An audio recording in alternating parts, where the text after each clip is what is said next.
ক্লাসে স্যার বলেছে 9-এর নামটা লিখে নিয়ে আসো। তো কোনো এক শিক্ষার্থী ভাবছে আমি তো আজকে 9-এর নামটা পড়িনি, শুধুমাত্র এইটুকু জানি, স্যার তো বকা দেবেই। আচ্ছা, আমি তো এখানে দুইটা জিনিস লিখতে পারি, এখানে তো 9-1 9ই হবে আর শেষে তো 9-10 90ই হবে। এই দুইটা লেখা তো আর তেমন কঠিন কোনো ব্যাপার না, আজকে তো বকা খাবোই। তো আচ্ছা, আমি কয়টা পারি না রে দেখি, আমি কয়টা পারি না?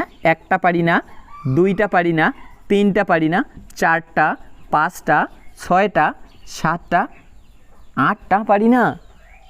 আচ্ছা, কোথাও গুনতে ভুল হলো না তো? 1টা পারি না, 2টা পারি না, 3টা পারি না, 4টা পারি না, 5টা পারি না, 6টা, 7টা, 8টা।